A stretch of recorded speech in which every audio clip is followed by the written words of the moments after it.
36 પૂતળીની વાર્તા વિક્રમચરિત્રની વાર્તા ભાગ 2। તો ભાગ 1માં છેલ્લે બહારવટિયાના વેશમાં સ્ત્રી બોલી હતી કે આ લાકડામાં તો કઈ રીતે માનવી સપડાય, ત્યારે બંને ભાઈઓ બોલ્યા, આ લાકડાના છટકામાં 2 પગ નાખવાના ને જોરથી આ ગુપ્ત કળો દબાવવાની। સ્ત્રીએ કહ્યું, આ તો માનવામાં નથી આવતું। સહદેવે કહ્યું, 2 તો શું પણ 4 પગ ને 4 હાથ પણ તેમાં આવી જાય। આમ કહી બંને જણાએ પોતાના હાથ પગ લાકડાના છટકામાં મૂક્યા કે તરત જ વિક્રમચરિત્રે થાળ હેઠે મૂકી જોરથી ગુપ્ત કળો દબાવી દીધી। બંને ભાઈઓના મોઢામાંથી રાડ ફાટી ગઈ। સ્ત્રી વેશમાં રહેલા વિક્રમચરિત્રે કેડથી કટારી કાઢીને જોરથી કહ્યું, મૂર્ખાઓ, જેને તમે પકડવા બેઠા છો તે બહારવટીયો હું જ છું। હવે તમારા લાગ્યા તમે ભોગવો। બંને ભાઈઓની સ્થિતિ ખરાબ થઈ। તેઓના મોં વિલાઈ ગયા। તેમને તડપતા રાખી વિક્રમચરિત્ર અટ્ટહાસ્ય કરતા માલણના ઘેર ગયો અને વેશ બદલી સૂઈ ગયો। સવાર થતા રાજાએ સહદેવ મૂળદેવની ખરાબ દશા જોઈ સભામાં ફરી બહારવટિયાને પકડવાનો પડકાર કર્યો અને તેને પકડી લાવનારને મોટું ઇનામ આપવાનું જાહેર કર્યું। આ વખતે લલ્લો અને ફતો નામના 2 ભાઈઓએ આ પડકાર ઝીલ્યો। તે બંને ભાઈઓ કંદોય હતા। તેઓ બુદ્ધિશાળી અને હિંમતવાન હતા। રાજાએ ફરી ઢંઢેરો પીટાવ્યો કે સૂરજ આથમ્યા પછી કોઈએ ઘરની બહાર નીકળવું નહીં અને જે નીકળશે તેને ઠાર મારવામાં આવશે। માલણે આ વાત ઘેર આવી વિક્રમચરિત્રને કરી। સંધ્યા થતાં ઉજ્જયીની બજાર સૂની પડી। તે વખતે વિક્રમચરિત્રે એક ગામડિયાનો વેશ ધારણ કરી ઘરમાંથી બહાર આવ્યો ને કંદોય ભાઈઓને ત્યાં ગયો। બારણે તાળું મારેલું જોઈ તે બૂમો પાડવા લાગ્યો, ઉઘાડ ભાઈ, લાગી ભૂખડી, લો દામ અને આપો સુખડી। અંગરથી લલ્લો ફતોએ કહ્યું, અલ્યા અત્યારે કોણ છે?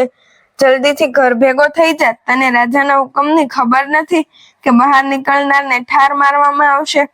અરે બાપા, હું તો એક ગામડિયો છું, મને રાજાના હુકમની શી ખબર પડે?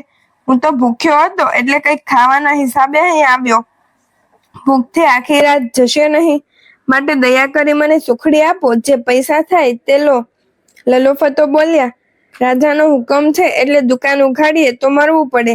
વિક્રમચરિત્રે કહ્યું, એક રસ્તો છે, જાળીમાંથી મને સુખડીનું પડીકું આપો, હું પૈસા બહારથી જ આપી દઈશ।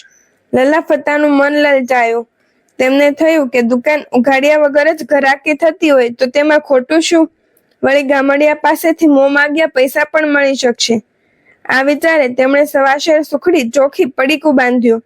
જાળીનું એક બારણું જરાક ઉઘાડી એક ભાઈએ સુખડીનું પડીકું બહાર આપવા અને બીજાએ પૈસા લાવવા માટે જેવા બહાર કાઢ્યા કે તરત વિક્રમચરિત્રે બંનેના હાથ પકડી કચકચાવી જાળી સાથે બાંધી દીધા। હું જ બહારવટ્યો, આમ કહી હસતો હસતો તે માલણને ઘેર નિરાતે સૂઈ ગયો। સવાર પડતા રાજાએ લલ્લા ફતાની તપાસ કરાવી તો તે બંનેને જાળી સાથે બાંધેલા દીઠ। સૈનિકો તે બંનેને છોડી રાજ દરબારમાં લાવ્યા। બંને ભાઈઓએ રાજાને બધી હકીકત કહી જણાવી। બંનેની વાત સાંભળી રાજા ચિંતામાં પડ્યા। તેમને શું કરવું એની કશી સૂઝ પડી નહીં। તેમને હવે બીજો કોઈ માર્ગ દેખાયો નહીં એટલે તેમણે ફરી સભા ભરી પડકાર ફેંક્યો। આ વખતે કોઈની હિંમત ચાલી નહીં। આખરે એક ગુણકાએ આ પડકાર ઝીલી લીધો। રાજાએ ફરી ઢંઢેરો પીટાવ્યો એટલે સાંજ પડતા તો આખી નગરી સુનકાર થઈ ગઈ।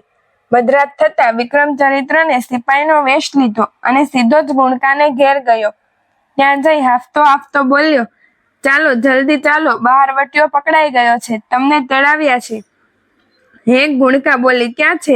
ચાલ બતાવું કહી ગુણકાને સાથે લઈ તે ચાલ્યો। વિક્રમચરિત્ર તેને એક ધર્મશાળામાં લઈ ગયો અને કહ્યું, આની અંદર બધા તમારી રાહ જુએ છે, જાઓ જલ્દીથી અંદર જાઓ। ગુણકા જેવી ધર્મશાળામાં દખલ થઈ કે તરત વિક્રમચરિત્રે બહારથી દરવાજો બંધ કરી દીધો। પછી બારીમાંથી કહ્યું, મને ઓળખ્યો નહીં? હું જ બહારવટીયો છું, આમ કહી તે ચાલ્યો ગયો। સવાર થતા રાજાને ખબર પડી કે બહારવટિયાએ ગુણકાને પણ ધર્મશાળામાં કેદ કરી છે। ત્યારે તેઓ ખૂબ ગુસ્સે થયા। તેમને થયું કે આ બહારવટિયાઓ કોઈ સામાન્ય બહારવટીયો નથી। હવે તેને માટે કોઈ પડકારની જરૂર નથી। હવે તેને પકડવા માટે મારે જવું જોઈએ। તેણે સભામાં જાહેર કરી દીધું કે આજે રાત્રે હું બહારવટિયાને પકડવા નીકળીશ। માલણે આ વાત વિક્રમચરિત્રને જણાવી અને સાથે એ પણ જણાવ્યું કે વિક્રમ રાજા સૌપ્રથમ હરસિદ્ધ માતાના મંદિરે જશે, તે પછી આગળ પગલાં ભરશે। મધરાત થતા વિક્રમ રાજા હરસિદ્ધ માતાના મંદિરે ગયા. વિક્રમ ચરિત્ર પણ તેની પાછળ પાછળ ગયો. વિક્રમ રાજા હરસિદ્ધ માતાના મંદિરે જઈ સ્તુતિ કરવા લાગ્યા ને બોલ્યા, માતાજી, મને બહારવટિયાને પકડવાની શક્તિ આપો. આમ કહી રાજાએ આશીર્વાદ માંગ્યા અને સમાધિ ચઢાવીને બેઠા. વિક્રમ ચરિત્રે મંદિરે આવી હળવેથી કમાડ બંધ કરી સાંકળ ચડાવી દીધી અને તિરાડમાંથી અંદર શું બને છે તે જોવા લાગ્યો. અંદર વિક્રમ રાજા સમાધિ પૂરી કરી દેવી સમક્ષ પ્રાર્થના કરવા લાગ્યા. હે માતા, મારી લાજ હવે તમારા હાથમાં છે. જો મને આ વખતે મારા કાર્યમાં જશ નહીં મળે તો પ્રજામાં મારી હાસી થશે અને અપકીર્તિ થશે. આ સાંભળી બહાર ઉભેલા વિક્રમ ચરિત્રને થયું કે હવે મોકો સારો છે પિતાની સમક્ષ જાહેર થવાનો. તે તરત જ દરવાજા ઉઘાડી મંદિરમાં વિક્રમ રાજા સમક્ષ જાહેર થયો. તેને જોતા જ રાજાને કુદરતી વહાલ આવ્યું. તેમણે કહ્યું, હે ભાઈ, તું કોણ છે અને આમ મધરાતે મંદિરમાં શા માટે આવ્યો છે? વિક્રમ ચરિત્રે કહ્યું, રાજન, આપ જેને શોધવા માટે આકાશ પાતાળ એક કરી રહ્યા છો, જેને શોધવા માટે આજે તમારે માતાજીની સહાય લેવી પડી, તે બહારવટીયો હું જ છું. હું આજે આપના શરણે આવ્યો છું. વિક્રમ ચરિત્રના આવા વચનો સાંભળી રાજાને તેના ઉપર વધારે મમતા જાગી. તેણે પ્રેમથી પૂછ્યું, તું મોઢા પરથી તો બહારવટીયો લાગતો નથી. તારા મુખ ઉપર તો રાજવંશી તેજ ચમકતું લાગે છે. તું તારી સત્ય હકીકત મને જણાવ. વિક્રમ ચરિત્રે પેલો કાગળ રાજાને આપ્યો.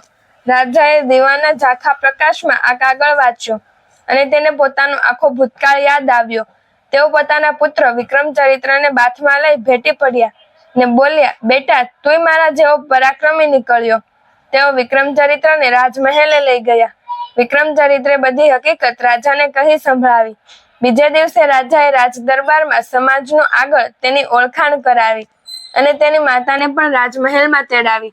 પછી બંનેને રહેવા માટે એક અલગ મહેલ આપ્યો. વિક્રમ ચરિત્ર બુદ્ધિશાળી હતો. તે રાજ દરબારમાં જઈ રાજકાજમાં ભાગ લેવા લાગ્યો. આથી વિક્રમ રાજાને પણ ઘણો આનંદ થયો. સમય પસાર થતો રહ્યો. એક દિવસ વિક્રમ રાજાના દરબારમાં એક વાણિયો આવ્યો અને દુઃખી અવાજે બોલ્યો, અન્નદાતા, મારે ઘેર ઘણી માનતા બાધાઓ પછી એક પુત્રનો જન્મ થયો છે. પરંતુ તેનો જન્મ થતા જ અમારા ગામના કુવા, વાવ, તળાવના નીર ખૂટી ગયા છે. અત્યારે અમારા ગામમાં દુકાળ પડ્યો છે, તેથી ગામના લોકો તેને વગોવે છે. આ માટે મેં એક જોશી જોડે જોવડાવ્યું તો તે કહે છે, આ તો કુદરતના કોપને લીધે છે. પરંતુ જો ગામ બહાર આવેલા તળાવમાં કોઈ 32 લક્ષણાનો ભોગ અપાય તો જ મેઘરાજા પ્રસન્ન થાય અને નદી નાળા ઉભરાય. હું આવા 32 લક્ષણા પુરુષની શોધમાં અહીં આવ્યો છું.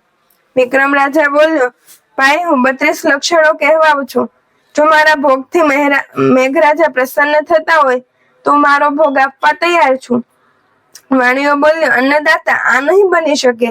કારણ લાખ મળજો પણ લાખનો પાલનહાર ન મળજો. હું તમારા જેવા પરમાર્થીનો ભોગ નહીં આપું. આ સાંભળી રાજા મૂંઝવણમાં મુકાયા. ત્યાં તો વિક્રમ ચરિત્ર બોલી ઉઠ્યો, મહારાજ, હું પણ 32 લક્ષણો કહેવાઉં છું. હું મારો ભોગ આપવા માટે તૈયાર છું. તમે ચિંતા ન કરો. કુમારની વાત સાંભળી વિક્રમ રાજાની ચિંતા ઓછી થઈ. તેમણે કુમારને ધન્યવાદ આપ્યા. વાણિયાની ખૂબ આનાકાની છતાં પણ વિક્રમ ચરિત્ર અને રાજા વાણિયાની સાથે તેના ગામમાં ગયા. આખા ગામમાં વાત ફેલાઈ ગઈ કે તળાવને કિનારે આજે 32 લક્ષણા પુરુષનો ભોગ આપવાનો છે. આખું ગામ તળાવની આસપાસ ભેગું થઈ ગયું. થોડી વારે જોશી મહારાજ બધાને લઈ તળાવમાં આવ્યા. તળાવના મધ્ય ભાગમાં વિક્રમ ચરિત્રને ઘૂંટણિયા ભેર બેસાડ્યો. પછી મંત્રોચ્ચાર સાથે વિક્રમ ચરિત્રની બલિની તૈયારી થઈ ગઈ. વિક્રમ રાજા તલવારથી વિક્રમ ચરિત્રના મસ્તકનું બલિ આપવા જાય છે ત્યાં તો તળાવમાંથી શીતળામાં પ્રગટ થયા અને બોલ્યા, લોહીનું એક પણ ટીપું જો તળાવમાં પડશે તો પણ તમારું કાર્ય સિદ્ધ થશે. વિક્રમ રાજા તથા વિક્રમ ચરિત્રે શીતળામાને નમન કર્યું. પછી વિક્રમ ચરિત્રે પોતાની ટચલી આંગળી છેદી તેમાંથી લોહીની ધારા તળાવમાં પાડી કે તરત તળાવમાંથી પાણીની ધારા નીકળવા લાગી. આ ચમત્કાર જોઈ બધા સ્તબ્ધ થઈ ગયા. થોડી વારમાં તો ગામના નદી, તળાવ, વાવ, કુવા બધા પાણીથી ભરાઈ ગયા. ત્યાંની પ્રજાએ વિક્રમ રાજા અને વિક્રમ ચરિત્રનો જય જયકાર બોલાવ્યો. બધાએ તેમણે ઘણા આશીર્વાદ આપ્યા. વિક્રમ રાજા પોતાના વિક્રમ ચરિત્રને પાછા હેમખેમ લઈ ઉજ્જયિની પાછા આવ્યા. ત્યારે પ્રજાએ તેમનું ભવ્ય સ્વાગત કર્યું. સિંહકા પુતળીએ વાર્તા પૂરી કરીને કહ્યું, હે ભોજ રાજા, વિક્રમ રાજા આવા પરગજો અને પ્રજાહિત માટે સ્વજનોનો ભોગ આપવાની તત્પરતા વાળા હતા. તેમના જેવા રાજા જ આ સિંહાસન પર બેસી શકે. આમ કહી પુતળી સરર કરતી આકાશમાં ઉડી ગઈ. હરે કૃષ્ણ મિત્રો, જય માતાજી. જો તમને અમારી આ સ્ટોરી પસંદ આવી હોય તો આવી જ નવી સ્ટોરી જોવા માટે અમારી ચેનલને લાઈક કરો, શેર કરો અને સબસ્ક્રાઇબ કરો.